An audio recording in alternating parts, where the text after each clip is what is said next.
प्रस्तुत है आज का रामचरितमानस पाठ। सुनि समुझहि जन मुदित मन, मज्जहि अति अनुराग लाहि चारि फल अछत तनु साधु समाज प्रयाग। जो मनुष्य संत समाज रूपी तीर्थराज का प्रभाव प्रसन्न मन से सुनते और समझते हैं और फिर अत्यंत प्रेम पूर्वक इसमें गोते लगाते हैं, वे इस शरीर के रहते ही धर्म अर्थ काम मोक्ष चारों फल पा जाते हैं। मज्जन फल पेखिय तत्काला, काको होई पिक बक उमराला। सुनि आचरज करई जनि कोई, सतसंगति महिमा नहीं गोई। इस तीर्थ राज में स्नान का फल तत्काल ऐसा देखने में आता है कि कौए कोयल बन जाते हैं और बगुले हंस। यह सुनकर कोई आश्चर्य न करे, क्योंकि सत्संग की महिमा छिपी नहीं है। वाल्मीकि नारद घट जोनी, निज निज मुखनि कही निज होनी। जलचर थलचर नवचर नाना, जे जड़ चेतन जीव जहाना। वाल्मीकि जी, नारद जी और अगस्त जी ने अपने अपने मुखों से अपनी होनी अर्थात जीवन का वृतांत कही है। जल में रहने वाले, जमीन पर चलने वाले और आकाश में विचरने वाले नाना प्रकार के जड़ चेतन जितने जीव इस जगत में हैं, मति की रति गति भूति भलाई। जब जेहि जतन जहाँ जेहि पाई, सो जानव सत्संग प्रभाव। लोकहु वेद न आन उपाऊ। उनमें से जिसने जिस समय जहाँ कहीं भी जिस किसी यत्न से बुद्धि कीर्ति सतगति विभूति ऐश्वर्य और भलाई पाई है, सो सब सत्संग का ही प्रभाव समझना चाहिए। वेदों में और लोक में इनकी प्राप्ति का दूसरा कोई उपाय नहीं।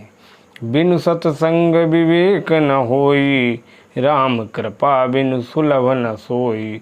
सत्संग के बिना विवेक नहीं होता और श्री राम जी की कृपा के बिना वह सत्संग सहज में मिलता नहीं। सत्संगत मुद मंगल मूला, सोई फल सिद्धि सब साधन फूला। सत्संगत आनंद और कल्याण की जड़ है। सत्संग की सिद्धि प्राप्ति ही फल है और सब साधना तो फूल है। सठ सुधरहि सत्संगति पाई, पारस परस कुधात सुहाई। विधिवत भजन विधिवत सुजन कुसंगत परहि, फनि मन सम निज गुण अनुसरहि। दुष्ट भी सत्संगत पाकर सुधर जाते हैं। जैसे पारस के स्पर्श से लोहा सुहावना हो जाता है अर्थात सुंदर सोना बन जाता है, किंतु दैव योग से यदि कभी सज्जन कुसंगत में पड़ जाते हैं तो वे वहाँ भी सांप की मणि के समान अपनों गुणों का ही अनुसरण करते हैं। अर्थात जिस प्रकार सांप का संसर्ग पाकर भी मणि उसके विषय को ग्रहण नहीं करते तथा अपने सहज गुण प्रकाश को नहीं छोड़ते, उसी प्रकार साधु पुरुष दुष्टों के संग में रहकर भी दूसरों को प्रकाश ही देते हैं। दुष्टों का उन पर कोई प्रभाव नहीं पड़ता। विधि हरिहर कवि को विदवानी, कहत साधु महिमा सकुचानी। सो मोसन कही जात न कैसे, साक बनिक मणि गुण गण जैसे। ब्रह्मा विष्णु शिव कवि और पंडितों की वाणी भी संत महिमा का वर्णन करने में सकुचाती है। वह मुझसे किसी प्रकार नहीं कही जाती। जैसे साग तरकारी बेचने वाले से अगर मणियों के गुण समूह का वर्णन नहीं किया जा सकता। बंदौ संत समान चित, हितान हित नहीं कोई। अंजलिगत शुभ सुमन जिमि, सम सुगंध कर दोई। मैं संतों को प्रणाम करता हूँ जिनके चित्त में समता है, जिनका न कोई मित्र है और न शत्रु। जैसे अंजलि में रखे हुए सुंदर फूल, जिसने हाथ ने फूल को तोड़ा और जिसने उनको रखा, उन दोनों ही हाथों को समान रूप से सुगंधित करते हैं, वैसे ही संत शत्रु और मित्र दोनों का ही समान रूप से कल्याण करते हैं। संत सरल चित जगत हित जानी, स्वभाव सनी। बाल विनय सुनि करि कृपा, राम चरण रति देव। संत सरल हृदय और जगत के हितकारी होते हैं। उनके ऐसे स्वभाव और स्नेह को जानकर मैं विनय करता हूँ। मेरी इस बाल विनय को सुनकर कृपा करके श्री राम जी के चरणों में मुझे प्रीत दें। बहुरी बंदी खलगन सतिवाए, जे बिनु काज दाहिने बाहें। पर हित हानि लाभ जिनके रे, उजरे हरस विषाद बसेरे। तुलसीदास जी कहते हैं कि अब मैं सच्चे भाव से दुष्टों को प्रणाम करता हूँ, जो बिना ही प्रयोजन अपना हित करने वाले के भी प्रतिकूल आचरण करते हैं। दूसरों के हित की हानि ही जिनकी दृष्टि में लाभ है, जिनको दूसरों के उजड़ने में हर्ष और बसने में विषाद होता है। हरिहर जस राकेश राव से, पर काज भट सहस भाव से। जे पर दोष लखहीं सह साखी, पर हित घृत जिनके मन राखी। जो हरि और हर के यश रूपी पूर्णिमा के चंद्रमा के समान राहु के समान है, अर्थात जहाँ कहीं भगवान विष्णु या शंकर के यश का वर्णन होता है, उसी में वे बाधा पहुँचाते हैं।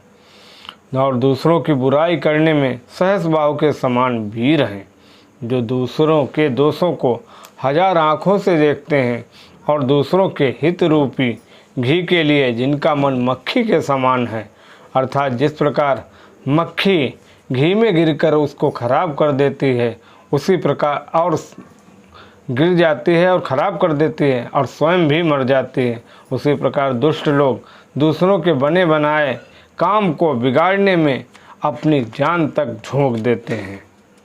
तेज कृशानुरोष महिषेषा, अग अवगुण धन धनी धनी सा। उदय केत समहित सबही के, कुंभकर्ण सम सोवतनी के।